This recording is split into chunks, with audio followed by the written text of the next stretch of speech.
चला, नमस्कार. मी अक्षय गोरे. महाराष्ट्रातील सर्व शिक्षक, भावी शिक्षक आणि विद्यार्थी मित्रांचं आजच्या सेशनमध्ये स्वागत आहे.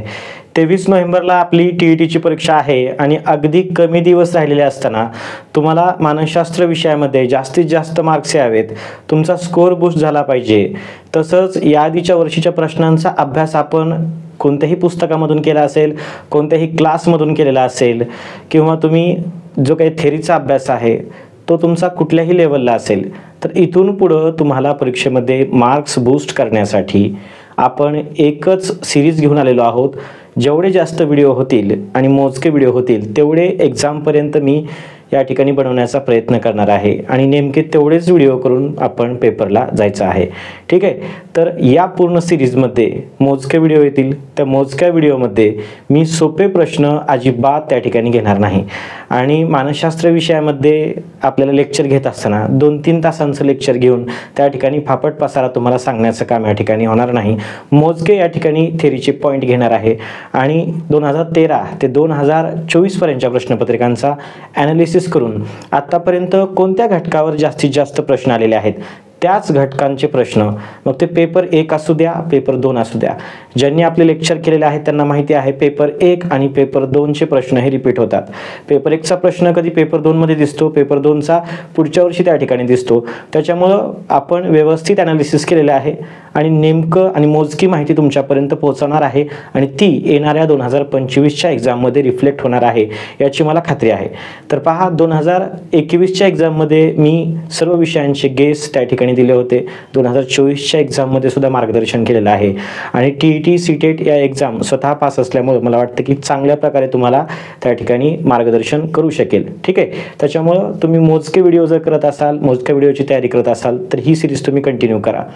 आता एक्झामला काही दिवस उरलेले आहेत आणि त्या कालावधीमध्ये आपण सगळ्या विषयांची रिव्हिजन करण्यापेक्षा पहा, मानसशास्त्र हा जो विषय आहे तो विषय या ठिकाणी गेम चेंजर ठरणार आहे.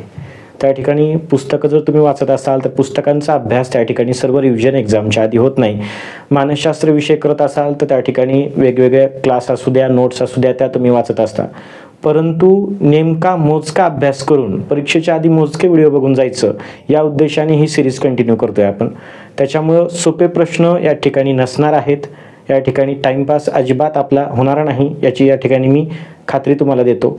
त्याच्यामुळं ज्यांना मानसशास्त्र विषयामध्ये आत्तापर्यंत अभ्यास केलेला आहे परंतु लक्षात राहत नाही, जे काही शिक्षक वृंद आहेत ते आता सर्व्हिसमध्ये आहेत, नुकतेच आता दिवाळी झालेली आहे, परीक्षा झाल्यात, सर्व कामामध्ये असणार आहेत. दिवाळीच्या सुट्टीत बऱ्याच जणांनी अभ्यास केला परंतु त्यांना वेळ भेटलेला नाही. DEDला असताना BEDला असतानाच मानसशास्त्र अभ्यासलं होतं. त्या सर्वांना या ठिकाणी मानसशास्त्र विषयामध्ये स्कोअर वाढण्यासाठी मदत होणार आहे. त्याच्यामुळं सिरीज महत्त्वाची आहे. याच्यामध्ये पहा, प्रश्न कशा प्रकारचे असणार आहेत तर पहा, या ठिकाणी प्रश्न आपण पाहतोय. ठीक आहे. पहिला प्रश्न न घेता डायरेक्ट या ठिकाणी मी तिसरा प्रश्न का घेतला तर पहा, प्रश्नपत्रिकांचा ॲनालिसिस किती महत्त्वाचा आहे ते या ठिकाणी सांगतोय. TET पेपर 1 2024 मध्ये आलेला प्रश्न आहे.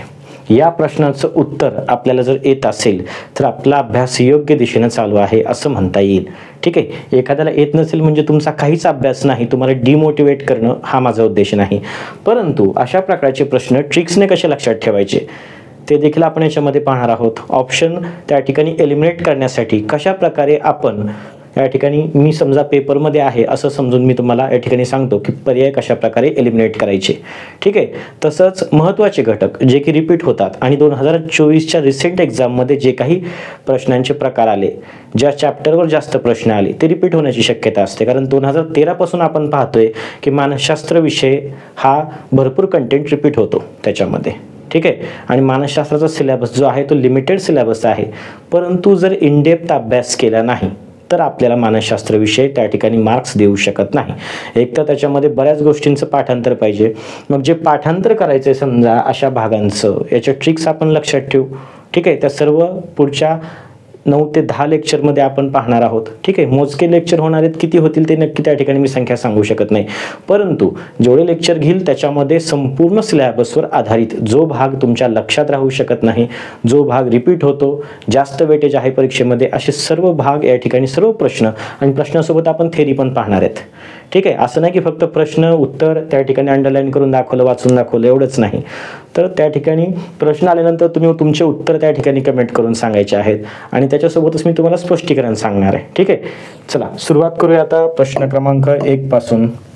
चला पहिला प्रश्न, नक्कीच मानसशास्त्राच्या अभ्यासाची सुरुवात करतोय म्हणजे व्याख्येवरचा पहिला प्रश्न असला पाहिजे. टीईटीच्या परीक्षेमध्ये आपल्याला व्याख्यांवर आधारित प्रश्न विचारले जातात. सर्वात महत्त्वाचा बेसिक प्रश्न 2013च्या एक्झाममध्ये आला होता. तर पहा, मानवी वर्तनाचं शास्त्र ते मानसशास्त्र ही व्याख्या कोणी केलेली आहे? या ठिकाणी पर्याय आहेत वॉटसन, थॉर्नडाईक, विल्यम वुंट, मॅकडुगल. तर पहा, मानसशास्त्राच्या व्याख्या या ठिकाणी ज्या मानसशास्त्रज्ञांनी केलेल्या आहेत ते लक्षात ठेवायचं. कसं लक्षात ठेवायचं? क्रमाने लक्षात ठेवायचं, काही गोष्टी ट्रिकने लक्षात ठेवायच्या. तर पहा, पहिल्यांदा मानसशास्त्राच्या अभ्यासाची सुरुवात जी आहे ती कुठं झाली होती? युरोप खंडामध्ये झाली होती. युरोप खंडामध्ये सुरुवात झाली. अरिस्टॉटल यांना मानसशास्त्राचे जनक असं म्हणतात. युरोप खंडामध्ये त्यांनी मानसशास्त्राच्या अभ्यासाची त्या ठिकाणी सुरुवात केली. मानसशास्त्राचे जनक म्हणून अरिस्टॉटल यांना ओळखलं जातं आणि आत्म्याचं शास्त्र ते मानसशास्त्र ही व्याख्या त्यांनी केलेली आहे. आता या ठिकाणी आत्मा म्हणजे आ आणि या ठिकाणी अरिस्टॉटल म्हणजे या ठिकाणी अ. ठीक आहे. या ठिकाणी ए लक्षात ठेवू शकता. ठीक आहे. व्याख्येसाठी आत्म्याचं शास्त्र ते मानसशास्त्र. या ठिकाणी मी तुम्हाला जास्तीत जास्त कीवर्ड सांगणार आहे. मी लेक्चर घेत असताना सुद्धा सांगत असतो, एखादा अगदी 5 ते 6 ओळींचा प्रश्न मला दिसतो आणि त्या प्रश्नांमध्ये मी अगदी 2 शब्द पाहून त्या ठिकाणी उत्तर काढू शकतो. याला काय म्हणतात? कीवर्ड्स म्हणतात. मानसशास्त्राच्या अभ्यासामध्ये ते खूप महत्त्वाचं आहे. आता बघा, मनाचं शास्त्र ते मानसशास्त्र, मॅकडुगल. ठीक आहे. या ठिकाणी लक्षात ठेवायचं. यानंतर सर्व प्रचलित व्याख्या, सर्वात प्रसिद्ध झालेली व्याख्या, लेटेस्ट व्याख्या आणि सर्व जगामध्ये सध्याला मानसशास्त्राची व्याख्या, जे की सुरुवातीला आत्म्याचं शास्त्र होतं, नंतर मनाचं शास्त्र झालं आणि आत्ता ते वर्तनाचं शास्त्र आहे. ठीक आहे. तर ती व्याख्या कोणी सांगितलेली आहे? वॉटसन यांनी सांगितलेली आहे. ठीक आहे. तर पहा, मानसशास्त्राची व्याख्या कशी बदलत गेली. पहिल्यांदा आत्म्याचा अभ्यास करणारे शास्त्र ते मानसशास्त्र हे कोणी सांगितलं? अरिस्टॉटल यांनी सांगितलं. नंतर आलं मनाचा अभ्यास करणारे शास्त्र ते मानसशास्त्र हे मॅकडुगल यांनी सांगितलेलं आहे. त्याच्यानंतर बोधावस्थेचा अभ्यास कोणी केलेला आहे? William Wundt. ठीक आहे. वुंट यांनी केलेला होता. बोधावस्थेचा अभ्यास करणारं शास्त्र ते मानसशास्त्र असं वुंट यांनी म्हटलेलं आहे. त्यांनी 1879 मध्ये जर्मनीतील लाइप्झिग विद्यापीठात मानसशास्त्रातील त्या ठिकाणी पहिली प्रयोगशाळा सुरू केली होती. कोणी केली होती? वुंट यांनी. त्यांचं काय म्हणणं होतं की बोधावस्थेचा अभ्यास करणारे शास्त्र, कॉन्शियसनेस जे आहे त्याचा अभ्यास करणारे शास्त्र ते काय आहे? मानसशास्त्र. त्यानंतर आलेले आहेत फ्राईड यांचं काय म्हणणं होतं की बोधावस्थाच नाही तर त्या ठिकाणी बोधावस्था अधिक अबोधावस्था याचा अभ्यास करणारे शास्त्र ते मानसशास्त्र. हे झाल्या यांच्या व्याख्या. यानंतर पहा, एक महत्त्वाचं नाव आहे ते लक्षात ठेवायचं. या ठिकाणी मन हे मानसशास्त्रज्ञ आहेत, तत्वज्ञ आहेत, त्यांचं नाव आहे. या ठिकाणी अनुभव अधिक वर्तनाचं शास्त्र ते मानसशास्त्र हे त्यांनी सांगितलेलं आहे. आणि नंतर सर्वात शेवटी वॅटसन यांची व्याख्या येते, जे की वर्तनाचा अभ्यास करणारे शास्त्र ते मानसशास्त्र असं म्हटलेलं आहे. याच्यामध्ये थोडंसं एक नाव लक्षात ठेवा, रॉबिन्स यांचं लक्षात ठेवा. रॉबिन्स मॉर्गन किंग असं नाव तुम्ही वाचलं असणार आहे. त्यांनी फक्त काय केलं? या ठिकाणी प्राणी हा घटक प्लस केलेला आहे. म्हणजे मानवाच्या वर्तनाचा अभ्यास करणारे शास्त्र ते मानसशास्त्र ही व्याख्या तर सर्व प्रचलित झाली. सोबत प्राण्यांचा समावेश कोणी केलेला आहे? रॉबिन्स यांनी केलेला आहे. तर तुम्हाला आता जेवढ्या काही व्याख्या सांगितल्या त्याच्यावर आधारितच आपल्याला टीईटीच्या परीक्षेमध्ये प्रश्न येणार आहे. ठीक आहे. चला पुढचा प्रश्न पाहू. महत्त्वाचा प्रश्न आहे. एक प्रश्न एक पॉईंट क्लिअर करत जातो या ठिकाणी. ठीक आहे. त्याच्यामुळे तुम्ही कुठल्याही पुस्तकातून अभ्यास केलेला असू द्या, कुठल्याही क्रमाने अभ्यास केलेला असू द्या, क्लासेसमधून अभ्यास केलेला असू द्या किंवा खूप टाइम झाला अभ्यास करून, या ठिकाणी रँडम प्रश्न घेतलेले आहेत. क्रम काही मी ठेवलेला नाही, कारण की परीक्षेत आपल्याला रँडम प्रश्न येतात. बरोबर. त्याच्यामुळं जे काही महत्त्वाचे पॉईंट्स आहेत, आता आपण संरक्षण यंत्रणेवर प्रश्न घेतला. संपूर्ण संरक्षण यंत्रणा जेवढ्या आहेत तेवढ्या आपण याच्यामध्ये पाहणार. ठीक आहे. याच्यावर जवळपास आतापर्यंत 5 ते 6 प्रश्न येऊन गेलेले आहेत. चला पहा. प्रतिष्ठा प्राप्त झालेल्या, प्रसिद्ध मिळालेल्या आणि गुणसंपन्न अशा दुसऱ्या व्यक्तीच्या सानिध्यात राहून तिचा आपला घनिष्ठ संबंध आहे किंवा तिच्याशी आपलं नातं आहे असं भासून आपली उणीव झाकण्याचा, प्रतिष्ठा वाढवण्याचा जेव्हा प्रयत्न केला जातो, या प्रकारची संरक्षण यंत्रणा कोणती? प्रतिपूरण आहे, विस्थापन आहे, आत्मताडन आहे का तादात्म्य आहे?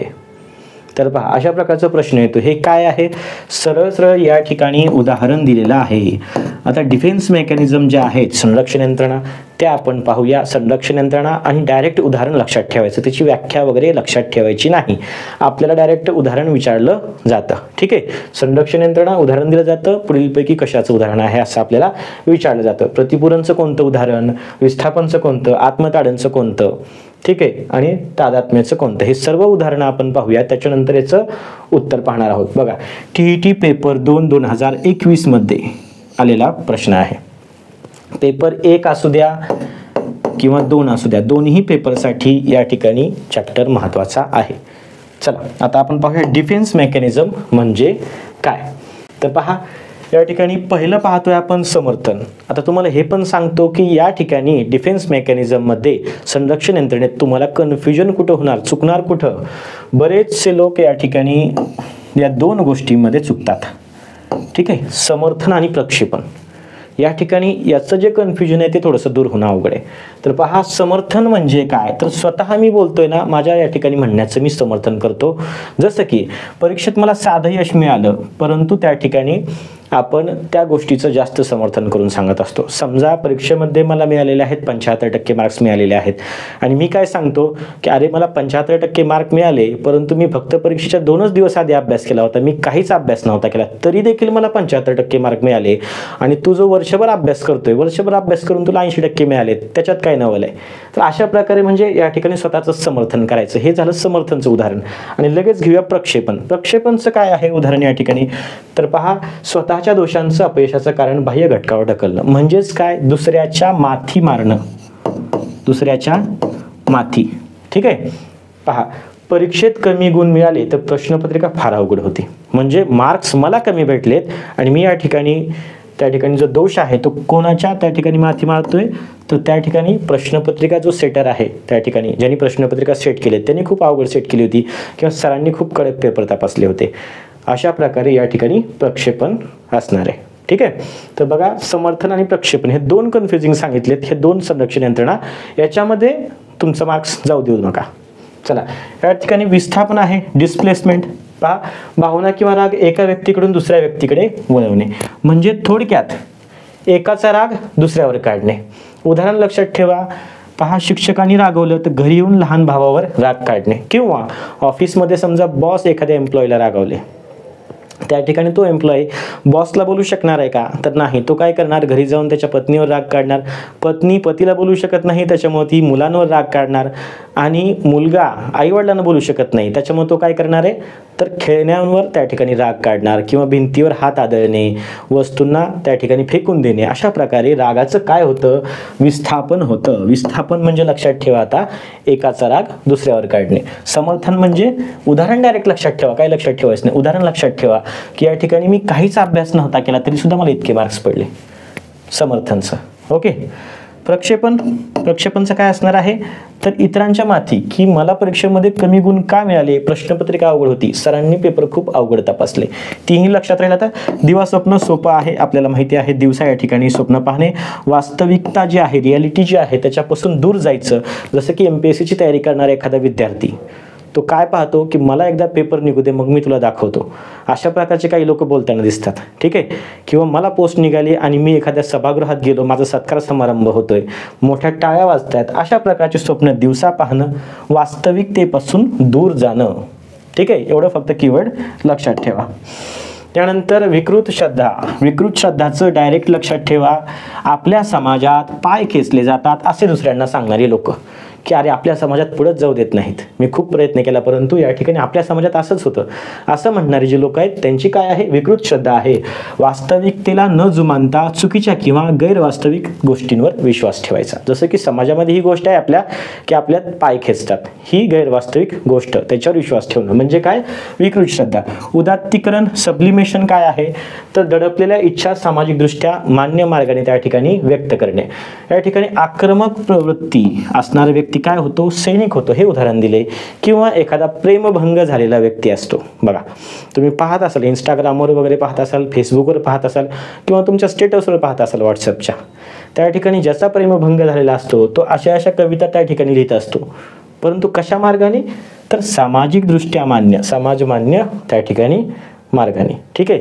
राग आला म्हणजे डायरेक्ट भांडणं करायचे नाहीत, तर त्या ठिकाणी काय आहे, तर बघा आक्रमक प्रवृत्ती आहे, तर तो व्यक्ती काय झालेला आहे, सैनिक झालेला आहे. म्हणजे त्यांनी काय केलं, उदात्तीकरण केलेलं आहे.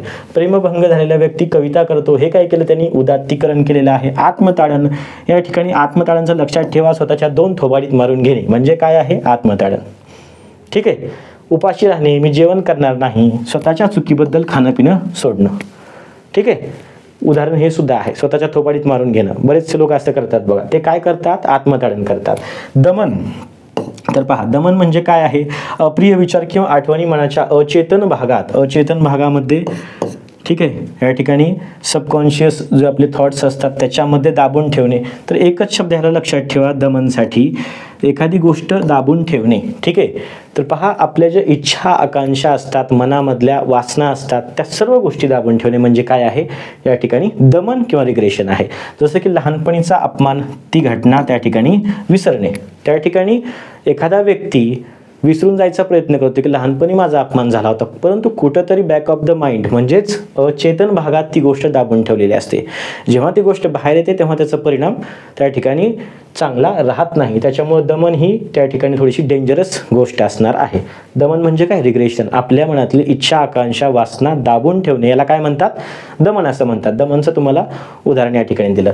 या ठिकाणी प्रतिपूरण, शाळेच्या विद्यार्थ्यासंबंधीचं उदाहरण लक्षात ठेवा आपण. प्रतिपूरणचं, एका क्षेत्रात समजा एखाद्या विद्यार्थ्याला गती नाही, तो दुसऱ्या क्षेत्रात त्या ठिकाणी प्रगती करतो. अभ्यासात माग असलेला विद्यार्थी खेळामध्ये पुढे जातो. ठीक आहे. अभ्यासात माग असणारा विद्यार्थी समजा संगीतामध्ये त्या ठिकाणी स्पर्धेत पाहायला येतो, वक्तृत्वामध्ये पाहायला येतो. ठीक आहे. एखाद्या व्यक्तीची समजा मुलाची हाईट कमी आहे, तर तो त्या ठिकाणी अभ्यासात गणितामध्ये अतिशय चांगले मार्क्स घेऊन दाखवतो. अशा प्रकारे या ठिकाणी प्रतिपूरण म्हणजे या ठिकाणी एका ठिकाणी आपली उणीव आहे, ती काय करायचं, दुसऱ्या ठिकाणी जाऊन भरून काढायची, त्याला काय म्हणायचं, प्रतिपूरण असं म्हणायचं. लक्षात राहिले आता सगळं. ठीक आहे. याच्यापैकीच तुम्हाला प्रश्न येणार आहेत. पहा या ठिकाणी सर्वांवर प्रश्न येऊन गेलेले आहेत, TET मध्ये सगळ्यांवर प्रश्न येऊन गेलेले आहेत आणि रिपीट होणार आहेत हे प्रश्न, आणि उदाहरणं सुद्धा जास्त काही वेगळे नसणार आहेत. ठीक आहे. चला पहा आता या ठिकाणी रिग्रेशन म्हणजे काय, परागमन. पहा, तर या ठिकाणी भूतकाळामध्ये एखादी चांगली गोष्ट किंवा अनुभव असेल ती आपण आठवणे म्हणजे काय आहे, या ठिकाणी परागमन. एवढंच लक्षात ठेवा. मानसिक ताण कमी करण्यासाठी भूतकाळातील चांगल्या आठवणींना उजाळा देणे, एवढं एकच वाक्य लक्षात ठेवा, परागमन. परागमन म्हणजे काय, भूतकाळामध्ये एखादी चांगली गोष्ट असते, एखादं चांगलं वर्तन त्या ठिकाणी घडलेलं असतं, त्याला आठवायचं म्हणजे काय, परागमन. ठीक आहे. यानंतर तादात्मीकरण. तर आता आपण जो प्रश्न पाहिला ते आहे तादात्मीकरण. समजा बघा आता व्हॉट्सअपला तुम्ही स्टेटस पाहत असेल, बरेच जण, सगळ्यांचंच त्या ठिकाणी म्हणत नाही मी की सगळे ठेवणारे या ठिकाणी डिफेन्स मेकॅनिझम वापरतात, परंतु प्रत्येक जण कोणती ना कोणती डिफेन्स मेकॅनिझम वापरत असतो. प्रसिद्ध व्यक्ती सुप्रसिद्ध व्यक्तीसोबत आपल्या उणीवा लपवण्यासाठी त्या ठिकाणी व्यक्ती काय करतात की त्या ठिकाणी त्यांच्यासोबत फोटो किंवा त्यांच्याशी आपले जवळचे संबंध आहेत अशा प्रकारे सांगणं, आमचे नातेवाईक पोलीस आहेत अशा प्रकारे सांगणं. तर हे सर्व काय करत असतात, तादात्मीकरण ही डिफेन्स मेकॅनिझम वापरत असतात. प्रसिद्ध व्यक्तीशी नाते असल्याचा भास कशासाठी निर्माण करायचा, स्वतःच्या ज्या काही उणीवा आहेत त्या झाकण्यासाठी. यानंतर तज्ञभूती म्हणजे इम्पॅथी. तर पहा इम्पॅथी, थोडंसं काही इंग्लिश शब्द लक्षात ठेवत जा. तर तज्ञभूती म्हणजे काय आहे, इम्पॅथी आहे. इम्पॅथी म्हणजे काय, सोप्या भाषेत दुसऱ्याच्या कॅरेक्टरमध्ये जाऊन मी विचार करू शकतो, त्याला काय म्हणतात, तज्ञभूती असं म्हणतात, इम्पॅथी असं म्हणतात. किंवा यालाच दुसरा शब्द आहे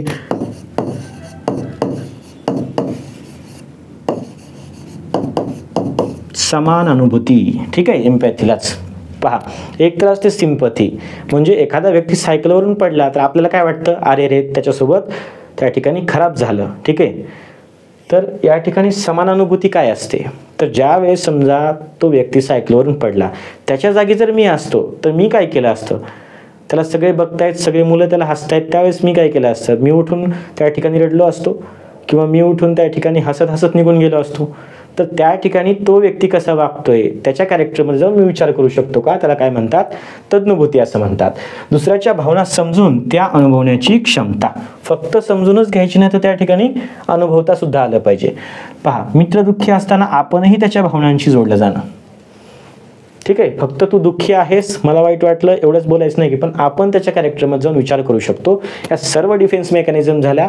याच्यावर कोणताही प्रश्न येऊ द्या, याच्या बाहेर तुमचा काही प्रश्न जाणार नाही, टेन्शन घेऊ नका. चला, आता आलेला आहे पहा महत्त्वाचा प्रश्न. 2024 मध्ये प्रश्न आला, त्याच्यामुळे हे सर्व प्रकार पाठ करण्याची या ठिकाणी मला आवश्यकता वाटते, कारण परत रिपीट होऊ शकतात प्रश्न. तर बघा, व्यक्तिमत्वाचे उपागम मांडताना गॅलेन यांनी मांडलेल्या कोणत्या प्रकारामधील व्यक्ती उत्साही आणि समतोल वृत्तीच्या असतात? तर या ठिकाणी गॅलेन यांनी व्यक्तिमत्व या चॅप्टरमध्ये आपण यांच्याबद्दल माहिती पाहिली होती. तर गॅलेन यांनी काय केलेलं आहे, व्यक्तिमत्वाचे प्रकार सांगितलेले आहेत. या ठिकाणी हे प्रकार सांगितले आणि त्या प्रकारामध्ये व्यक्तीचा स्वभाव कसा असतो ते देखील त्या ठिकाणी सांगितलेलं आहे. तर पहा, या ठिकाणी पर्याय आहेत कॉलेरिक, फ्लॅगमॅटिक, मेलेकोलिक आणि सेंग्विन. तर हे प्रकार व्यक्तींचे हे पाठच करायचे. आता या ठिकाणी तुम्हाला एक छोटीशी गोष्ट सांगतो, त्याच्यानंतर तुमचं हे सर्व पाठच होऊन जाणार आहे. ठीक आहे, काही काळजी करायची नाही. पहा, तर या ठिकाणी पहा, प्रश्न कधी आलेला आहे, TET पेपर 1 2024 मध्ये आलेला प्रश्न आहे. तर पहा, या ठिकाणी आपल्याला काय विचारले, उत्साही समतोल वृत्तीच्या व्यक्ती कशा असतात? तर पहा, एका मुलाची गोष्ट तुम्हाला या ठिकाणी सांगतो.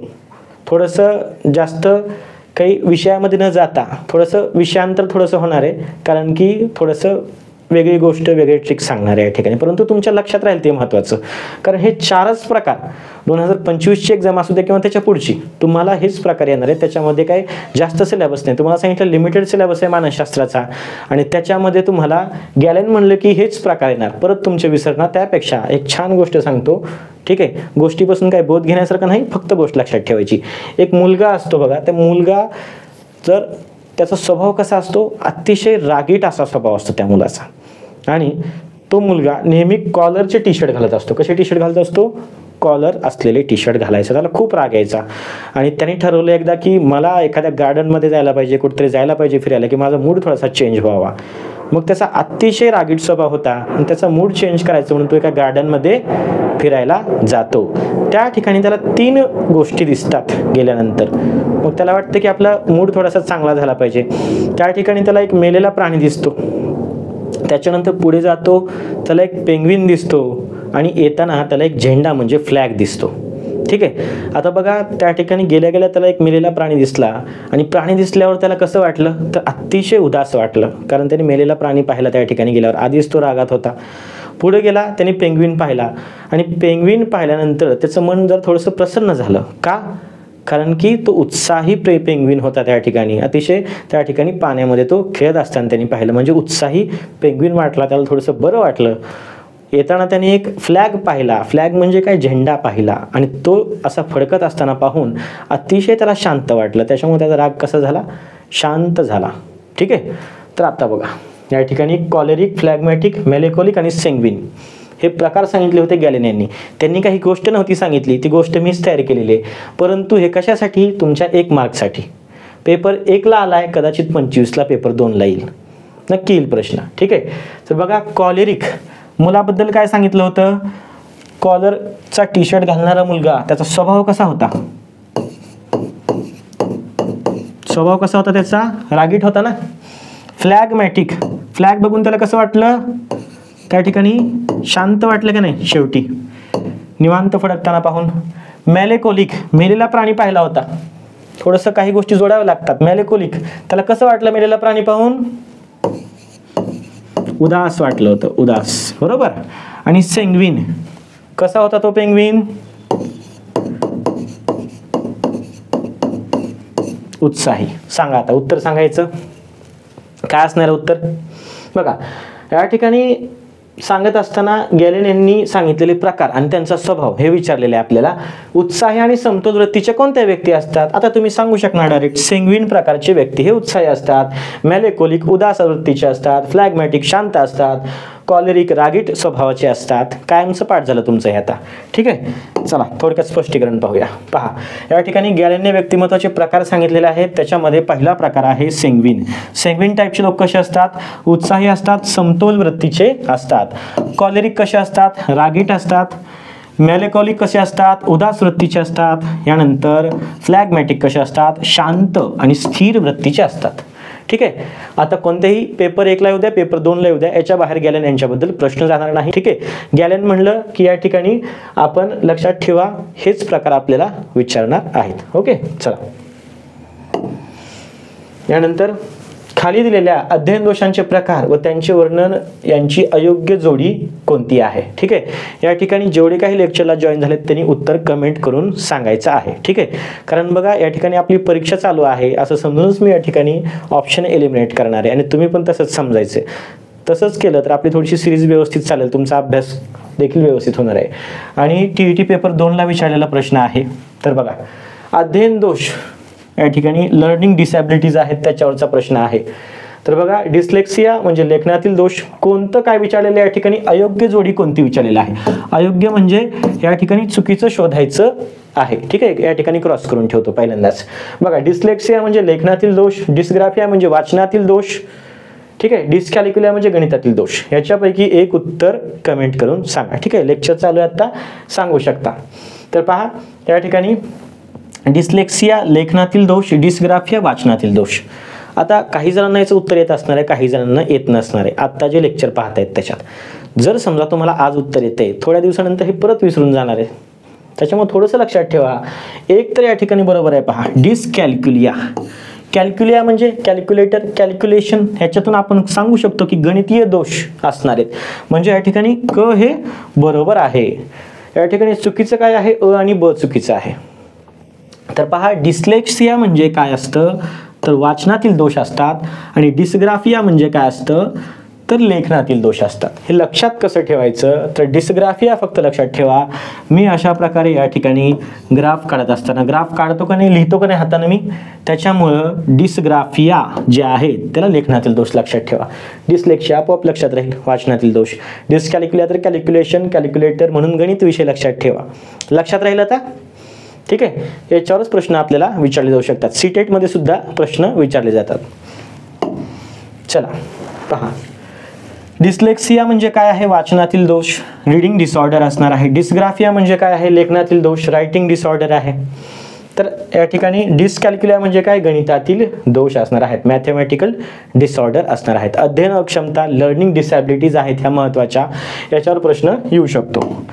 यानंतर चला आता या ठिकाणी धन, ऋण आणि शून्य संक्रमणावर आधारित प्रश्न आपण पाहतोय. बघा या ठिकाणी कमीत कमी वेळामध्ये जास्तीत जास्त अँगलनी मानसशास्त्राचे महत्त्वाचे टॉपिक टच करण्याचा प्रयत्न करतोय. 5वाच प्रश्न चालू आहे बघा. आतापर्यंत मिळालेली माहिती नक्कीच तुम्हाला एक्झाममध्ये रिफ्लेक्ट झालेली दिसणार आहे. कारण तुमचे या ठिकाणी जास्त वेळ घ्यायचा आणि परीक्षेच्या आधी ते पण, कारण आपण लेक्चरच सुरू केले तर परीक्षेच्या आधी 10च्या आसपास लेक्चर होतील आणि ते लेक्चर झाल्यानंतर तुम्ही सांगा की तुम्हाला किती फायदा झाला त्या ठिकाणी. तुम्हाला मी आधी पण म्हणलं कोणतंही पुस्तक वाचलेलं असू द्या, कितीही अभ्यास केलेला असू द्या, ठीक आहे, जर तुम्हाला गरज वाटत असेल मानसशास्त्रामध्ये ही सिरीज कंप्लीट करा. परीक्षेत प्रश्न रिफ्लेक्ट झालेले दिसतील. ठीक आहे. 2021च्या असू द्या, 24च्या एक्झाम असू द्या, सर्व एक्झाममध्ये मी सर्वच विषयांना गाईड केलेलं आहे. स्वतःचं कौतुक म्हणून सांगत नाही, परंतु हजारो विद्यार्थी मित्रांना, शिक्षक मित्रांना त्यांच्यासोबत त्या ठिकाणी त्यांना मदत करण्याचं काम केलेलं आहे. आणि स्वतः परीक्षा या ठिकाणी क्लिअर असल्यामुळं मला वाटतं की आपण आपल्या अनुभवाचा त्या ठिकाणी आपले जे मित्र आहेत आणि विशेष म्हणजे यावर्षी मोठ्या संख्येनं जे काही शिक्षक वृंद आहेत त्यांनीसुद्धा परीक्षेचे फॉर्म भरलेले आहेत. 23 नोव्हेंबरला पेपर आहे आणि त्या पेपरमध्ये त्या ठिकाणी जेव्हा कधी कॉन्टॅक्ट होतो शिक्षकांचा सगळ्यांचा, ते सांगतात की अरे वेळच भेटत नाही. ठीक आहे. कारण शिक्षकांना कामाला कमीच नाही, दिवाळीतसुद्धा पेपर तपासण्यापासून सगळ्या गोष्टी आहेत. त्याच्यामुळं त्यांच्यासाठी ही सिरीज त्या ठिकाणी स्कोअर बुस्टर ठरणार आहे. 1 मार्काने निकाल गेलं काय आणि 2 मार्कांनी निकाल गेलं काय, ठीक आहे, त्या ठिकाणी नक्कीच आपलं वर्ष जाणार आहे. पुढच्या वर्षी परत फॉर्म भरावं लागणार. ही वेळ आपल्यावर येऊ नये आणि येणारही नाही, त्याच्यासाठी मानसशास्त्र विषय गेम चेंजर ठरणार आहे. कारण मराठी, गणित हे विषय तुम्ही अभ्यासले असतील, आणखीनही अभ्यासा, मी अभ्यासू नका असं म्हणत नाही, परंतु त्या ठिकाणी बऱ्याच गोष्टी गेस करता येतात. कारण मराठी विषय आपल्याला शाळेपासून आहे, मानसशास्त्र विषय थोडासा आपल्याला DEDला आल्यापासून आलेला आहे आणि त्या ठिकाणी काही लक्षात ठेवायच्या गोष्टी आहेत. त्या गोष्टी आल्या की आपल्याला स्कोअर येऊन जातो. त्याच्यामुळं थोडंसं सिरीजवर लक्ष द्या, नक्कीच तुम्हाला फायदा होईल. चला याचं उत्तर कमेंट करून सांगा. बघा सायकलवर तोल सांभाळता आला की स्कूटर किंवा मोटरसायकल शिकण्यास त्याचा उपयोग होतो, हे कोणत्या संक्रमणाचं उदाहरण आहे. चला बघा या ठिकाणी कीवर्ड लक्षात ठेवायचा संक्रमणाच्या बाबतीत. या ठिकाणी मी कीवर्ड म्हणून सांगतो की उपयोग होणे हा कीवर्ड आहे. हा काय आहे? कीवर्ड आहे. उपयोग म्हणलं तर त्याला काय म्हणायचं? उत्तर सांगतो डायरेक्ट, उपयोग होणे किंवा मदत होणे. हे असेल तर डायरेक्ट धनसंक्रमणचं ते उदाहरण असणार आहे. एका ठिकाणी मिळवलेलं ज्ञान कौशल्य यांचा दुसऱ्या परिस्थितीमध्ये अध्ययन करत असताना शिकत असताना त्या ठिकाणी फायदा होतो, उपयोग होते, मदत होते, तेव्हा धनसंक्रमण झालेलं असतं. या ठिकाणी सायकल शिकत असताना मी बऱ्याच गोष्टी शिकलेलो असतो. बॅलन्स कसा करायचा, ठीक आहे, त्या ठिकाणी चालवत असताना हँडलिंग कशी करायची, ह्या सर्व गोष्टी शिकलो. त्याचा मला फायदा कुठे झाला? गाडी शिकत असताना झाला. एका विषयाचा मी अभ्यास चांगला केला होता. मी समजा गणिताचा अभ्यास चांगला केला आहे आणि मला फिजिक्समधले जे काही न्यूमरिकल्स आहेत ते सोडवायला मला मदत झाली. म्हणजे काय झालं? धनसंक्रमण झालं. माझं गणित चांगलं म्हणजे मी फिजिक्समधले पण गणित सोडवू शकतो ना, बरोबर. ऋणसंक्रमण म्हणजे काय? या ठिकाणी दोन गोष्टी, अडथळा, एका ठिकाणी मिळवलेलं ज्ञान कौशल्य यांचा अध्ययन करत असताना दुसऱ्या परिस्थितीमध्ये अडथळा होणे, याला काय म्हणतात? ऋणसंक्रमण म्हणतात. आणि इथं काय येईल? या ठिकाणी फायदा ना तोटा दोन्ही गोष्टी नसणार आहेत. अडथळाही होत नाही आणि उपयोगही होत नाही, अशा गोष्टी शून्य संक्रमणमध्ये. क्लिअर? चला बघा, थोडक्यात धनसंक्रमण पहा. आधी शिकलेल्या गोष्टीमुळे नवीन गोष्टी शिकणे सोपं होणं, याला काय म्हणतात? धनसंक्रमण. आत्ताच पहिलं उदाहरण पाहिलेलं आहे. ऋणसंक्रमण, आधी शिकलेल्या नवीन शिकण्यामध्ये अडथळा. मी काय सांगितलं? फक्त अडथळा हा शब्द लक्षात ठेवा, कीवर्ड आहे. ऋणसंक्रमण, मला अडथळा झाला की ऋणसंक्रमण झालं. ओके. शून्य संक्रमण, फायदाही नाही तोटाही नाही, अडथळाही नाही त्या ठिकाणी आणि उपयोगी नाही, म्हणजे शून्य संक्रमण. ठीक आहे. गणित शिकण्याचा आणि संगीत शिकण्यावर काही परिणाम होत नाही. गणितामध्ये मी या ठिकाणी खूप हुशार आहे, मग त्या ठिकाणी पहा मला फायदा होईल का संगीत शिकण्यामध्ये? फायदा होणार नाही, तोटाही होणार नाही. ठीक आहे. किंवा मला गणित येत नाही म्हणून संगीत येणार नाही असं काय होणार आहे का? काहीच नाही. फायदाही नाही तोटाही नाही. ठीक आहे. या ठिकाणी धनसंक्रमण कीवर्ड एकच लक्षात ठेवा, मला काय होतो? उपयोग होतो म्हणजे धनसंक्रमण झालं, अडथळा होतो म्हणजे ऋणसंक्रमण झालं, फायदाही नाही आणि तोटाही नाही, दोन्ही गोष्टी नाहीत, शून्य संक्रमण झालं. ठीक आहे. याच्यावर प्रश्न येतो, त्या ठिकाणी मार्क्स भेटून जाईल तुम्हाला. चला आता TET पेपर 2 2019 मध्ये विचारलेला प्रश्न, पेपर 1 आणि पेपर 2 तुम्हाला सांगतो, प्रश्न आदल्या वर्षी समजा पेपर 1 ला आला तोच प्रश्न पुढच्या वर्षी पेपर 2 ला येतो. त्या ठिकाणी समजा 2019 मध्ये प्रश्न आला, पुढच्या वर्षी येतो प्रश्न 21च्या परीक्षेत येतो. अशा प्रकारे TETनं आत्तापर्यंत प्रश्न रिपीट केलेले आहेत.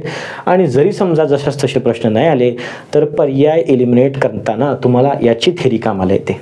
त्याच्यामुळं प्रश्न PYQ फक्त त्याच अँगलने नका बघू की हे मागच्या वर्षीचे प्रश्न आहेत, काही येणार नाहीत असं नाही. ऑप्शन्स आहेत, त्याच्यातून पुढच्या वर्षी प्रश्न तयार होतील, त्याच्यामुळे महत्त्वाचं. चला प्रश्न वाचून घ्या व्यवस्थित. या ठिकाणी मी प्रश्न वाचणार नाही, तुमचा वेळ घेणार नाही, फक्त एकच गोष्ट सांगणार, त्या ठिकाणी उत्तर येऊन जाईल. चला प्रश्नाचं उत्तर कमेंट करा. खाली दिलेल्या विधानामध्ये कोणते विधान अध्यापनाचे मूलभूत तत्व म्हणून योग्य नाही? अशा प्रकारचे प्रश्न परीक्षेत येतात. त्यावेळेस तुम्हाला मी आता एक सोपी ट्रिक सांगून देतो. कारण बघा असं नाही की आपण पहिल्यापासून लेक्चर घेतोय, कधीच मानसशास्त्राचा अभ्यास केला नाही, तुम्हाला डायरेक्ट या ठिकाणी लूप होल सांगून देतो, उत्तर कसं काढायचं कशा प्रकारे. कारण हे सगळे प्रश्न बघितले आपण 2013 पासूनचे, आणि त्या सगळ्या प्रश्नांमध्ये या ठिकाणी योग्य नाही म्हणजे अयोग्य वाक्य 99% हे बरोबर आहे. TETच्या पेपरसाठी अयोग्य वाक्य ओळखा असा प्रश्न येतो, तेव्हा एखादं वाक्य त्याच्यातलं असं असतं की ते मोस्ट ॲप्रोप्रिएट वाटतं की हेच वाक्य सगळ्यात बरोबर आहे. सगळ्या गोष्टी बरोबर दिल्या असतात, फक्त एका शब्दामध्ये एक निगेटिव्ह शब्द वापरलेला आहे. हे सगळ्याच TETच्या प्रश्नांमध्ये, ठीक आहे, ज्या ठिकाणी अशा प्रकारचा प्रश्न येतोय त्या ठिकाणी आहे बघा, मोस्ट ॲप्रोप्रिएट वाटतं की हा पर्याय बरोबरच आहे, हेच असणार आहे उत्तर. कारण आधीचं सगळं वाक्य बरोबर दिलं असतं, एक शब्दामध्ये फक्त त्या ठिकाणी आहेचं नाही केलेलं असतं. ठीक आहे. त्या ठिकाणी निगेटिव्ह वर्ड वापरलेला असतो. तर बघा पर्याय क्रमांक 1, अध्यापन करीत असताना अशा अध्ययन प्रसंगाची निर्मिती करावी जेणेकरून विद्यार्थ्यांच्या सर्जनशीलतेला वाव मिळेल.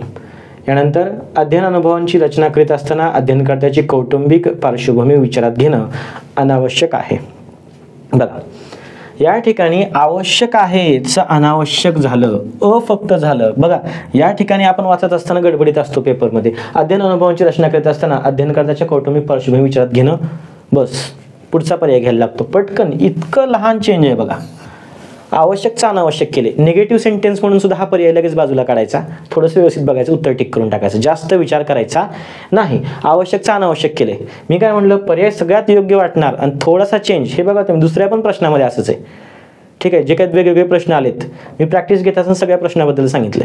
तर बघा या ठिकाणी थोडासा चेंज झाला, या ठिकाणी हे वाक्य चुकीचं, बाकीचे ऑटोमॅटिक बरोबर येणार आहेत सगळे, कारण की एक वाक्य आपल्याला या ठिकाणी शोधायचं. एवढंच सांगतो मी तुम्हाला, बाकी तुम्ही प्रश्न वाचून घ्या, आपल्याला बरोबर चूक कळतं या ठिकाणी. परंतु हे लक्षात घ्यायचं, आवश्यकचं अनावश्यक केलेलं आहे, योग्यचं अयोग्य केलेलं आहे. ठीक आहे, असं लहान आहेच नाही शेवटी दिलेलं असतं, त्याच्यामुळे शेवटपर्यंत वाक्य वाचायचं, तिथं तुमचा सिली मिस्टेकनी मार्क नको जायला. ठीक आहे, ह्या गोष्टी लक्षात ठेवा परीक्षेमध्ये. चला आता शारीरिक विकासाबाबत खालीलपैकी कोणती बाब लागू पडत नाही. लागू पडत नाही म्हणलेलं आहे, क्रॉस करून ठेवतो, कारण हेच शोधायचं मला इथं. परीक्षेत असं केलं तर सोपं जाईल तुम्हाला. बघा उत्तर कमेंट करायचं आहे, शारीरिक विकासाबाबत खालीलपैकी कोणती बाब लागू पडत नाही. लेक्चर चालू आहे तोपर्यंत उत्तर या ठिकाणी कमेंट करायचं आहे. पहा, विकास हा परिमाणात्मक असतो. पहिलं या ठिकाणी आहे, कोणतं चुकीचं हे शोधायचं, कारण हे एक लक्षात राहत नाही परत कधी कधी पेपरमध्ये. या ठिकाणी पेपर 2014 मध्ये आलेला प्रश्न आहे, विकास हा परिमाणात्मक असतो. ते बरोबर आहे का चूक आहे या ठिकाणी पाहायचं. विकास हा क्रमबद्ध असतो, प्रत्येक व्यक्तीचा विकासाचा वेग भिन्न असतो, विकासातील बदल सुधारणात्मक असतात. यापैकी चुकीचं वाक्य शोधायचं आपल्याला. तर बघा, विकास या ठिकाणी म्हणजे डेव्हलपमेंट हा कसा असतो, परिमाणात्मक असतो. परिमाण लक्षात ठेवा, दोन शब्द महत्त्वाचे, वाढ आणि विकास खूप जास्त महत्त्वाचं चॅप्टर, स्कोरिंग चॅप्टर आहे, त्याच्यामध्ये दोन शब्द महत्त्वाचे. तुम्ही रील्समध्ये सुद्धा पाहिलं असेल आत्तापर्यंत, क्वालिटी आणि क्वांटिटी हे दोन शब्द महत्त्वाचे आहेत. क्वालिटी म्हणजे काय आहे या ठिकाणी आहे विकास, आणि क्वांटिटी म्हणजे काय आहे वाढ. या दोन गोष्टीवरच या ठिकाणी पहा, विकासामध्ये काय असते, क्वालिटी असते. क्वालिटी या ठिकाणी काय दिलेलं आहे, क्वांटिटी दिलेली आहे. या ठिकाणी परिमाण म्हणजे काय, क्वांटिटी, ते वाढीमध्ये असते. विकासामध्ये काय असतात, गुण असतात. गुणात्मक म्हणजे काय, या ठिकाणी क्वालिटी असते कशामध्ये, विकासामध्ये. वाढीमध्ये समजा माझं वजन या ठिकाणी 5 किलो वाढलं, तर मी काय सांगणार, वाढ झाली, किती झाली, 5 किलो झाली, म्हणजे परिमाण आहे. विकासामध्ये तसं सांगता येतं का, विकासामध्ये गुण त्या ठिकाणी त्यांचं मापन केलं जातं. ठीक आहे, गुणात्मक विकास असतो, त्याच्यामुळे पहिलाच पर्याय या ठिकाणी चुकीचा. विकास हा क्रमबद्ध असतो, सिक्वेन्शियल असतो, क्रमाक्रमाने होत जाणार असतो. अगदी बरोबर आहे. प्रत्येक व्यक्तीचा विकासाचा वेग भिन्न असतो, बरोबर. प्रत्येकाचा विकास हा वेगवेगळ्या, मुलांचा असू द्या, मुलींचा असू द्या, किंवा 2 मुलांचा असू द्या, प्रत्येक व्यक्तीचा विकासाचा वेग हा भिन्न असणार आहे. टप्प्याटप्प्याने विकास होतो. ठीक आहे, विकासाच्या अवस्था आपण अभ्यासलेल्या आहेत. बरोबर आहे वाक्य. विकासातील बदल सुधारणात्मकच असतात. प्रगती होत नसेल तर तो विकास म्हणता येत नाही. प्रगती होते त्या ठिकाणी आणि सुधारणा होते. कार्यक्षमतेमध्ये आपली जी कॅपॅसिटी आहे, इफिशियन्सी आहे, त्याच्यामध्ये त्या ठिकाणी प्रगती होते. म्हणजेच काय होतं, विकास असतो. तर विकासातील बदल हे सुधारणात्मकच असतात, हे लक्षात ठेवा. अधोगती होत असेल तर त्याला विकास म्हणता येत नाही. त्याच्यामुळे हे बरोबर आहे, फक्त पहिलं या ठिकाणी चुकीचं. ठीक आहे, चला बघा, या ठिकाणी थोडंसं चेक केलेलं आहे. विकास हा परिमाणात्मक असतो का, तर या ठिकाणी नाही. तर कसा असतो, गुणात्मक असतो. त्याच्यामुळे पहिलं स्टेटमेंट या ठिकाणी चुकीचं. विकास हा सिक्वेन्शियल असतो, क्रमबद्ध असतो. ठीक आहे, ठराविक क्रमाने होत असतो विकास. अगदी बरोबर. प्रत्येक व्यक्तीचा विकासातील वेग कसा असतो, भिन्न असतो. वेगवेगळ्या वेगाने त्या ठिकाणी विकास प्रत्येकाचा होत असतो. विकासातील बदल कसे असतात, सुधारणात्मकच असतात. कशामध्ये सुधारणा होते, कार्यक्षमतेमध्ये सुधारणा होते. ठीक आहे, चला पुढचा प्रश्न बघू. आता याचं उत्तर जरा कमेंट करा. 2020 NEP नवीन राष्ट्रीय शैक्षणिक धोरण 2020 याच्यावर प्रश्न येऊ शकतो. त्याच्यावरची थोडी मोजक्यात माहिती देतो. इथून पुढच्या लेक्चरमध्ये सुद्धा त्याच्यावर एखादा प्रश्न आणखीन असेल, खूप म्हणजे महत्त्वाचा वाटला तरच घेतो. ठीक आहे, आता याच्याबद्दल तुम्हाला माहिती भेटून जाईल पुढच्या स्लाईडला. आता या ठिकाणी उत्तर बघा. या ठिकाणी राष्ट्रीय शैक्षणिक धोरण NEP त्यालाच आपण म्हणतो. ठीक आहे, यांनी कोणत्या वर्षाच्या राष्ट्रीय धोरणाची जागा घेतलेली आहे. पहा, 2020ला राष्ट्रीय शैक्षणिक धोरण आलेलं आहे. त्यांनी कोणत्या वर्षाच्या राष्ट्रीय शैक्षणिक धोरणाची जागा घेतली असा प्रश्न आहे. तर पहा, या ठिकाणी भारतामध्ये पहिलं राष्ट्रीय शैक्षणिक धोरण कधी आलेलं आहे, 1968. त्याच्यानंतर 1986. त्याच्यानंतर तब्बल 34 वर्षानंतर 2020ला आलेलं आहे. ठीक आहे, म्हणजे 1986च्या राष्ट्रीय शैक्षणिक धोरणाची जागा 2020च्या राष्ट्रीय शैक्षणिक धोरणाने घेतलेली आहे. त्याच्यामुळं आपलं उत्तर येणार आहे 1986. ठीक आहे, याच्याबद्दल थोडक्यात माहिती आता आपण पाहूया. पहा, महत्त्वाची माहिती घेतलेली आहे या ठिकाणी. राष्ट्रीय शैक्षणिक धोरण 2020चा मसुदा तयार करण्यासाठी भारत सरकारने एक उच्चस्तरीय समिती नेमलेली आहे. तर त्या समितीचे अध्यक्ष कोण आहेत? के कस्तुरीरंगन. नाव लक्षात ठेवा, येऊ शकतं, कारण आलेले नाहीत प्रश्न, कोणतेही प्रश्न येऊ शकतात. तुम्ही कुठलीही एक्झाम असू द्या, सेट नेटची एक्झाम असू द्या, किंवा आपण स्वतः शिक्षक म्हणून आपल्याला हे गोष्टी माहिती पाहिजेत. ठीक आहे, कुठल्याही परीक्षेत येऊ शकतं. तर बघा, ते भारतीय अंतराळ संशोधन संस्था म्हणजे इस्रोचे माजी अध्यक्ष आहेत. तर या ठिकाणी भारतातलं कितवं शैक्षणिक धोरण आहे? तिसरं. पहिलं 68, नंतर 86, 2020. हे धोरण भारत सरकारनं 29 जुलै 2020 रोजी घोषित केलेलं आहे आणि 86च्या धोरणाची जागा 2020च्या राष्ट्रीय शैक्षणिक धोरणानं घेतलेली आहे. ठीक आहे, क्लिअर आहे ना? चला पुढचा प्रश्न पाहू. प्रश्न क्रमांक 9. सातत्यपूर्ण सर्वंकष मूल्यमापन म्हणजे काय? पेपर 2ला आलेला प्रश्न आहे. पहा, पर्याय पहा, या ठिकाणी उत्तर कमेंट करून सांगायचं आहे. पहा, विद्यार्थ्यांच्या बौद्धिक प्रगतीचं सातत्याने मूल्यमापन करणं. या ठिकाणी 2 शब्द आहेत बघा, 2 शब्दांचे अर्थ सातत्यपूर्ण आणि सर्वंकष. मूल्यमापन म्हणजे काय? इव्हॅल्युएशन. ठीक आहे, विद्यार्थ्यांच्या बौद्धिक प्रगतीचं सातत्याने मूल्यमापन करणं, विद्यार्थ्यांच्या भावनिक प्रगतीचं सातत्याने मूल्यमापन करणं, विद्यार्थ्यांच्या क्रियात्मक प्रगतीचं सातत्याने मूल्यमापन करणं. तर लक्षात ठेवा, या ठिकाणी बौद्धिक, भावनिक, क्रियात्मक हे 3 क्षेत्र ज्याच्यामध्ये येतात, तो म्हणजे हा सर्वंकष शब्द आहे. सातत्यपूर्ण म्हणजे सतत त्या ठिकाणी. ठीक आहे, आणि सर्वंकषमध्ये बौद्धिक क्षेत्र येतं, भावनिक येतं आणि क्रियात्मक क्षेत्र येतं. त्याच्यामुळं या ठिकाणी मूल्यमापन म्हणजे काय? तर अ, ब, क तिन्ही येणार आहे. ठीक आहे, पहा, 2 शब्दांचे अर्थ आपण पाहतोय. सातत्यपूर्ण सर्वंकष मूल्यमापन. ठीक आहे, या ठिकाणी कंटिन्युअस अँड कम्प्रिहेन्सिव्ह इव्हॅल्युएशन आपण त्याला म्हणतो, CC असं म्हणतो. तर या ठिकाणी CCचे 2 मुख्य घटक आहेत. पहिला घटक म्हणजे सातत्यपूर्ण. नियमित अंतरानं काय करायचे? मूल्यमापन करायचे आहे. वर्षभर सतत मूल्यमापन विद्यार्थ्यांचं आपण करायचे आणि फक्त परीक्षेवर भर न देता जे काही क्रियाकलाप असतात दैनंदिन त्याच्यावर देखील लक्ष द्यायचं आहे. त्यालाच काय म्हणतात? सातत्यपूर्ण असं म्हणतात. म्हणजे फक्त परीक्षा आली त्यावेळेसच करायचं नाही मूल्यमापन, तर वर्षभर विद्यार्थ्यांचं मूल्यांकन आणि मूल्यमापन करणं आवश्यक आहे. त्यानंतर सर्वंकष म्हणजे काय? आता सांगितल्याप्रमाणे बौद्धिक असू द्या, भावनिक असू द्या आणि क्रियात्मक, त्यालाच आपण काय म्हणतो? शारीरिक किंवा ऍक्टिव्हिटी बेस्ड, या 3ही क्षेत्रांच्या प्रगतीचं मूल्यमापन करायचं. याला काय म्हणतात? सर्वंकष. शब्दाचा अर्थ लक्षात ठेवा. ठीक आहे, चला नेक्स्ट. इसवी सन 1921 साली दक्षिणमूर्ती येथे बालमंदिर नावाची शिशुशाळा कोणी सुरू केली? TET पेपर 1 मध्ये आलेला प्रश्न आहे. भारतीय शिक्षणतज्ञ विचारवंत याच्यावर आधारित प्रश्न आहे. ठीक आहे, इथून पुढे सुद्धा जे काही प्रश्न असतील ते थोडेसे घेतो. फक्त एकमेव प्रश्न आलेला आहे आतापर्यंत TET मध्ये, परंतु थोडासा महत्त्वाचा म्हणून घेतलेला आहे. चला, अनुताई वाघ, सावित्रीबाई फुले, रमाबाई रानडे आणि गिजूबाई बधेका यांचं नाव आहे. TET मध्ये आलेला जे काही भारतीय विचारवंत आहेत, शिक्षणतज्ञ आहेत, त्यांच्यावर आधारित प्रश्न आहे. इथून पुढच्या जे काही सेट असतील आपले गेस प्रश्नांचे, त्याच्यामध्ये थोडंसं आणखीन प्रश्न त्याच्यामध्ये घेऊया किंवा माहिती घेतो डायरेक्ट ॲड करून. स्टेट बोर्ड आपला स्टँडर्ड रेफरन्स असला पाहिजे. स्टेट बोर्डमध्ये अनुताई वाघ यांच्याबद्दल सुद्धा माहिती दिलेली आहे. परिसर अभ्यासमध्ये सुद्धा त्यांच्यावर प्रश्न येऊ शकतो. या ठिकाणी गिजूबाई बधेका आहे, त्यांच्यावर सुद्धा प्रश्न येऊ शकतो. सावित्रीबाई फुले, रमाबाई रानडे यांच्यावर प्रश्न येऊ शकतात. परंतु या ठिकाणी गिजूबाई बधेका यांचं कार्य याच्यावर प्रश्न आलेला आहे, त्याच्यामुळे याचं उत्तर लक्षात ठेवायचं. डायरेक्ट उत्तर लक्षात ठेवा, गिजूबाई बधेका या ठिकाणी. यांच्याबद्दल माहिती पाहूया आपण.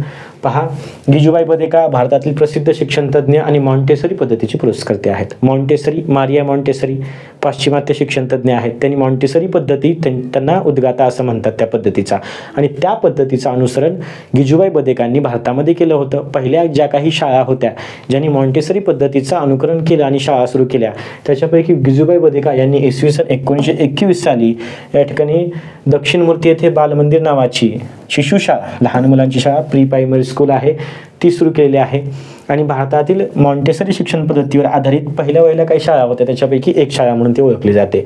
उद्दिष्ट काय आहे? बालकाला नैसर्गिक, आनंददायी आणि स्वभावानुसार त्या ठिकाणी शिक्षण देणं, जे की मॉन्टेसरी शिक्षण पद्धतीचं उद्दिष्ट आहे. यानंतर दिवा स्वप्न हे त्यांचं प्रसिद्ध पुस्तक. दिवा स्वप्न. अनुताई वाघ यांच्याबद्दल देखील लक्षात ठेवा. यांचं कोसाबाच्या टेकडीवरून हे पुस्तक आहे. परिसर अभ्यासमध्ये सुद्धा प्रश्न येऊ शकतो. ठीक आहे, चला प्रश्न कसे येतात ते सुद्धा पाहणं महत्त्वाचं आहे. आणि व्हरायटी इतकी घेतली प्रश्नामध्ये, सेम टाईपचे प्रश्न घेतलेले नाहीत. त्याच्यामुळे लेक्चर तुमचं होणार आहे हे पण कळणार आहे. तुमच्याकडे सगळ्यांकडे पुस्तक आहेत. याच्यानंतर तुम्ही पुस्तकामध्ये वाचताना सुद्धा तुम्हाला एक दिशा भेटणार की कशा प्रकारे वाचायचे. कारण या ठिकाणी मला जे वाटतं की परीक्षेला प्रश्न रिपीट होऊ शकतात, येऊ शकतात आणि हे तुम्हाला माहिती पाहिजे, तेच प्रश्न मी इथे घेतोय. त्यालाच आपण गेस प्रश्न म्हणतोय.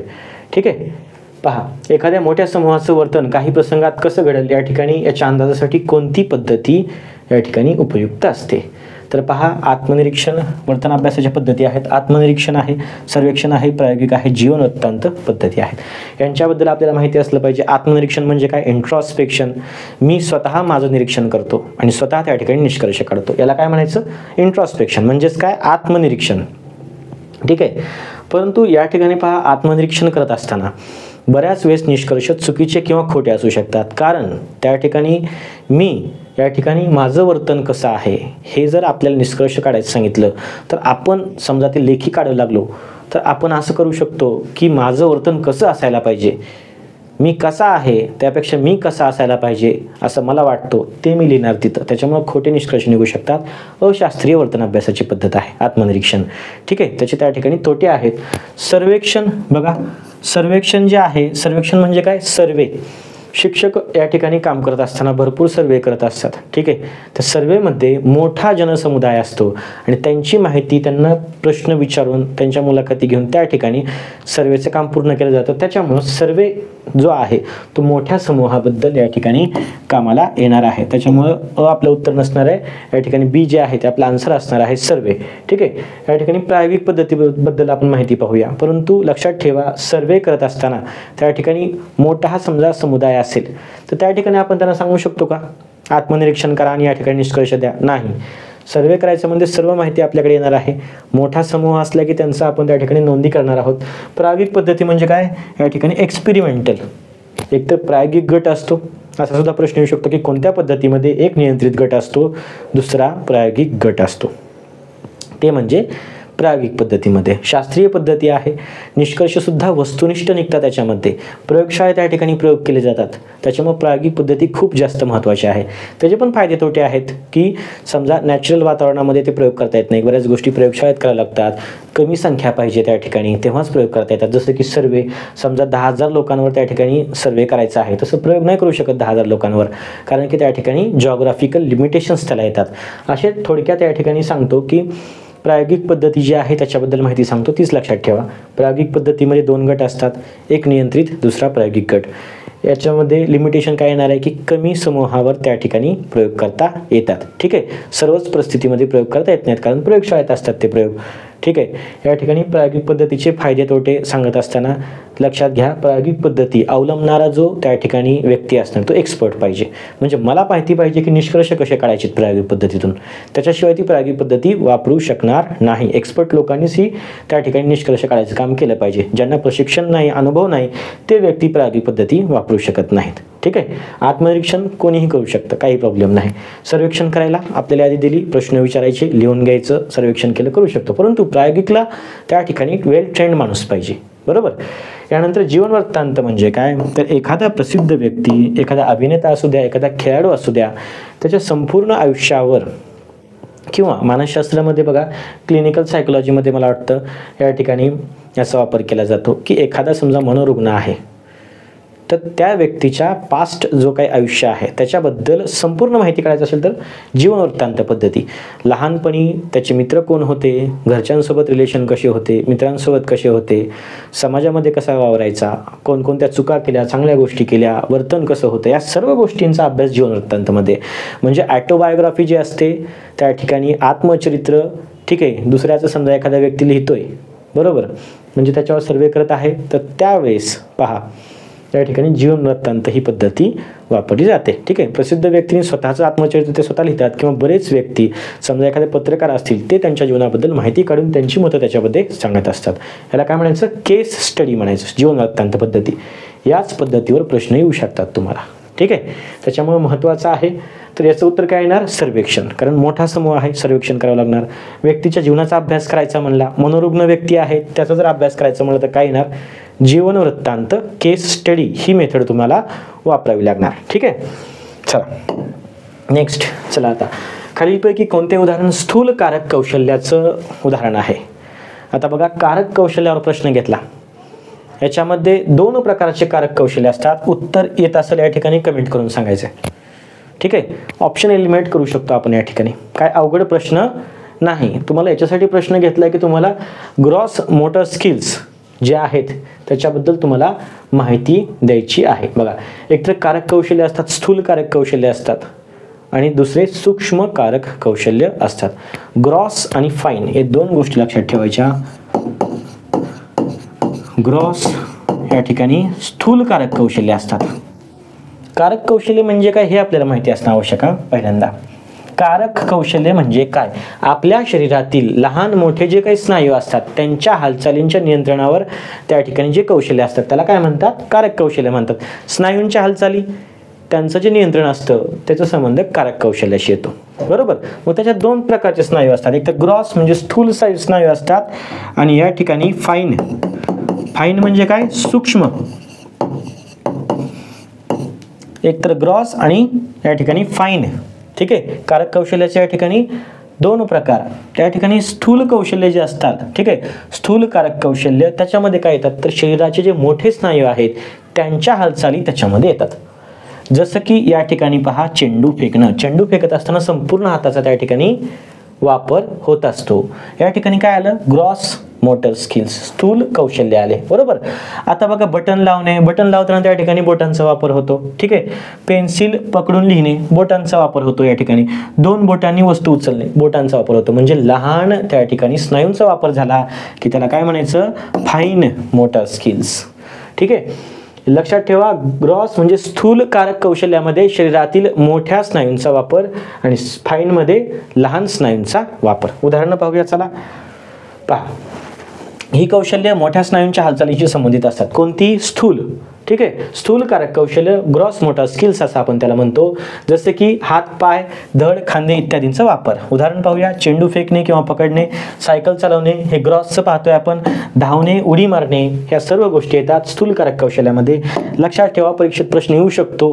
ठीक आहे, सीटेट द्या त्याच्यामध्ये सुद्धा प्रश्न येतो. पहा, सूक्ष्म कारक कौशल्य ही कौशल्य लहान स्नायूंच्या हालचालींशी संबंधित असतात, विशेषतः बोट. ठीक आहे, त्या ठिकाणी बोट असू द्या, मनगट असू द्या, हात, डोळे.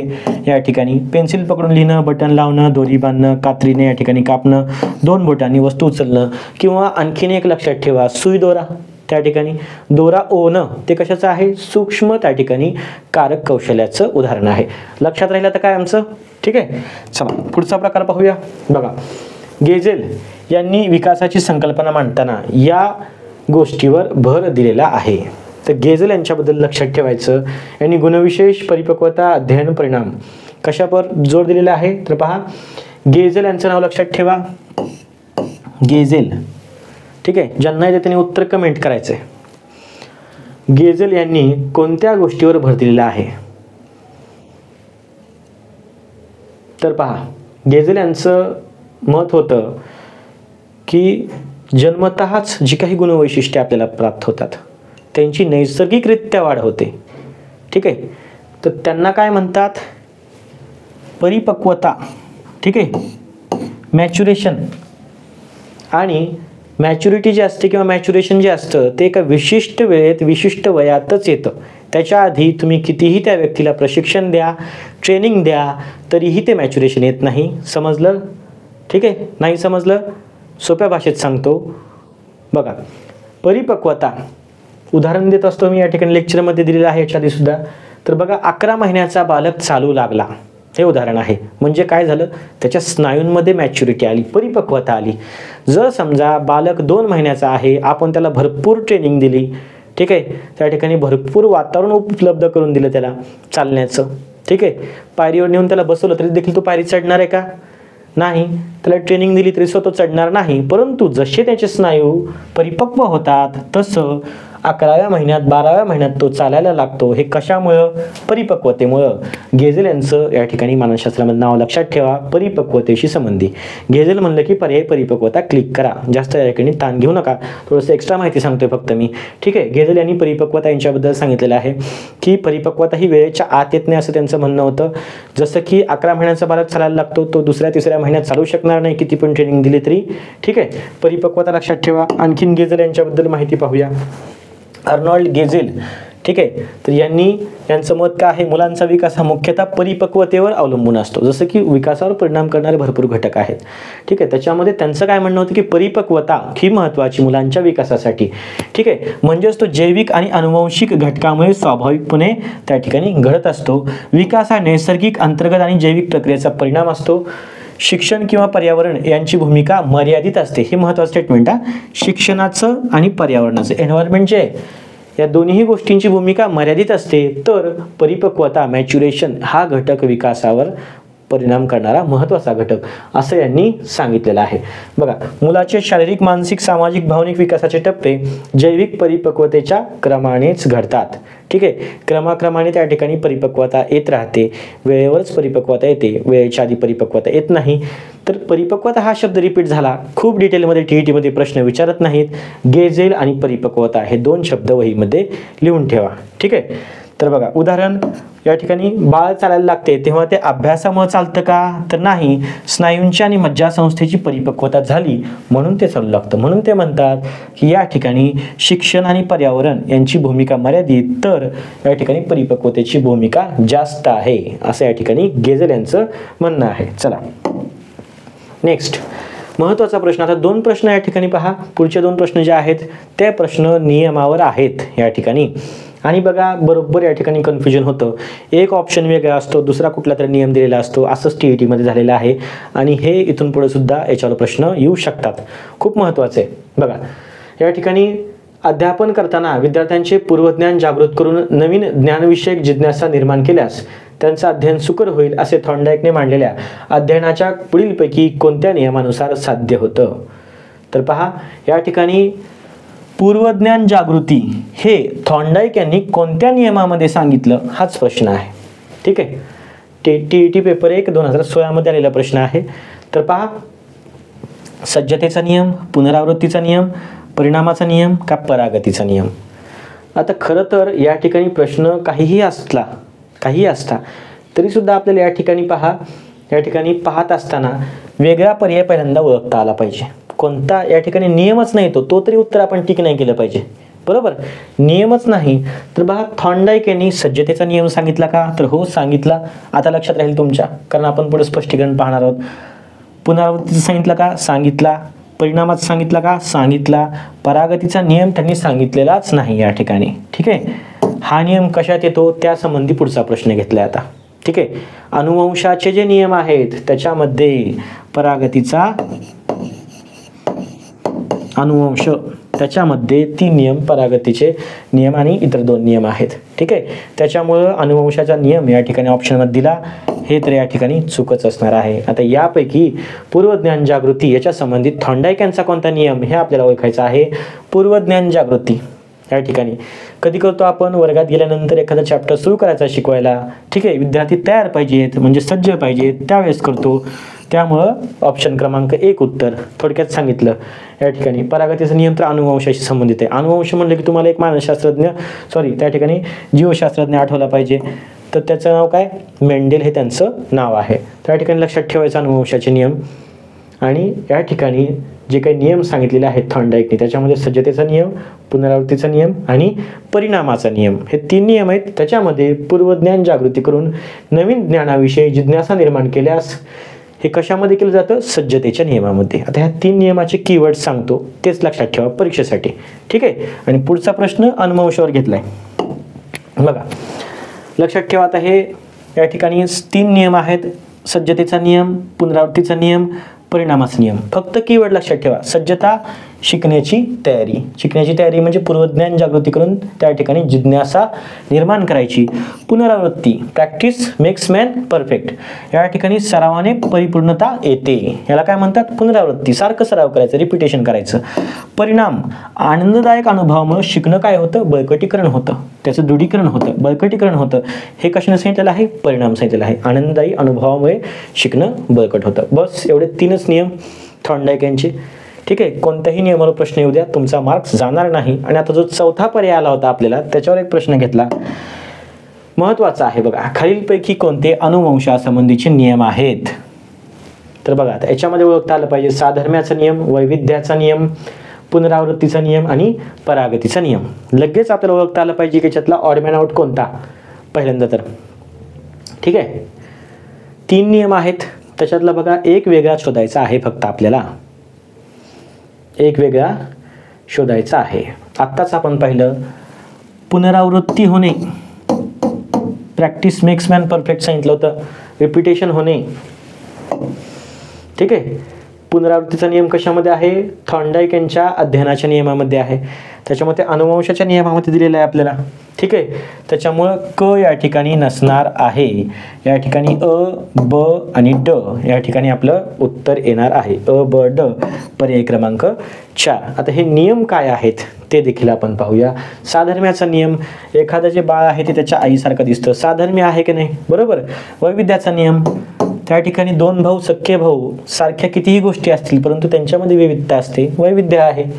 परागतीचा नियम, कधी कधी बालक हा आई वडिलांवर न जाता आजी आजोबावर पण त्यांचे गुणधर्म जे असतात ते थोडेसे जातात. बरोबर, तो काय आहे? परागतीचा नियम आहे. ठीक आहे,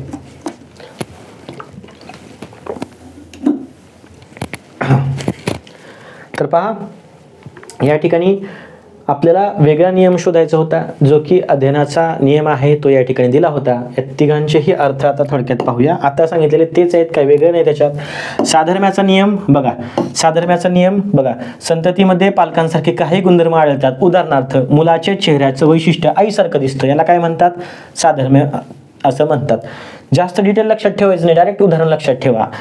मुलाचा चेहरा आईसारखा दिसतो. ठीक आहे, साधर्म्य आहे की नाही त्याच्यात. वैविध्याचा नियम, प्रत्येक व्यक्ती पालकांसारखी असली तरी काही बाबतीत वेगळी असते. संपूर्णच असते का सारखी आईवडिलांसारखी? नाही, त्याच्यामध्ये सुद्धा वैविध्य असतं. 2 सख्खे भाऊ असले तरी सुद्धा त्यांच्यामध्ये वैविध्य असतं. तर बघा, हे काय आहे? इंडिव्हिज्युअल डिफरन्स असतो. म्हणजे काय? व्यक्तिगत भिन्नता त्याच्यामध्ये असणार असेल त्यालाच काय म्हणतात? वैविध्याचा नियम असं म्हणतात. परागतीचा नियम म्हणजे काय आहे? कधी कधी जो काही बालक असतो त्याचे गुण पालकांपेक्षा त्या ठिकाणी पूर्वजांसारखे, आजी आजोबा पंजोबा यांच्यासारखे जातात, यालाच काय म्हणतात? परागतीचा नियम असं म्हणतात. ठीक आहे, सर्व नियम आता लक्षात राहिले. चला, तर आजच्या लेक्चरमध्ये इतकंच. पुढच्या लेक्चरमध्ये भेटूया. आणखीन जेवढे काही महत्त्वाचे प्रश्न आहेत किंवा जे काही आपलं मानसशास्त्र सिलेबस आहे, त्या सिलेबसमध्ये येणाऱ्या परीक्षेसाठी अपेक्षित प्रश्नसंच घेऊन येणार आहे. येणाऱ्या परीक्षेमध्ये मोजका आणि इफेक्टिव्ह अभ्यास तुमचा या काळामध्ये करणं गरजेचं. आत्तापर्यंत किती अभ्यास केला, काय केला, कसा केला हे महत्त्वाचं नाही. आत्ता मोजका अभ्यास करून जायचं आहे. आणि येणाऱ्या परीक्षेत तुम्हाला मानसशास्त्र हा विषय गेम चेंजर नक्कीच ठरणार याची खात्री त्या ठिकाणी मी तुम्हाला देतो. तुम्हाला लेक्चर कसं वाटलं नक्की मला कमेंट तुमच्या वाचायला आवडतील. ठीक आहे, आत्तापर्यंत आपण वेगवेगळ्या व्हिडिओमधून भेटलेलो आहोत, परंतु या ठिकाणी आज समोरासमोर या ठिकाणी भेटत आहोत आणि येणाऱ्या परीक्षेपर्यंत तुमच्यासोबत राहणार आहे. तसंच येणाऱ्या परीक्षेत सर्वांना नक्कीच यश भेटणार आहे. आणि मानसशास्त्र हा विषय तुम्हाला येणाऱ्या परीक्षेत आत्तापर्यंत जर पेपर दिले असतील तर सर्व पेपरमध्ये आत्ताच्या पेपरला तुम्हाला मानसशास्त्र विषयात सर्वात जास्त मार्क्स येणार आणि तुमचा गेम चेंजर विषय ठरणार. यासाठी मी प्रयत्नशील राहील. नक्कीच कमेंट करून सांगा. तुम्ही टॉपिक वगैरे जास्त काही कमेंट करण्याची आवश्यकता नाही, मी बरोबर त्या ठिकाणी टॉपिक घेतो. तुम्ही फक्त तुम्हाला काही गोष्टी समजल्या नसतील किंवा तुम्हाला एखादी गोष्ट आवडली असेल ती मला नक्कीच कमेंटमध्ये वाचायला आवडेल. भेटूया पुढच्या लेक्चरमध्ये. Thank you so much.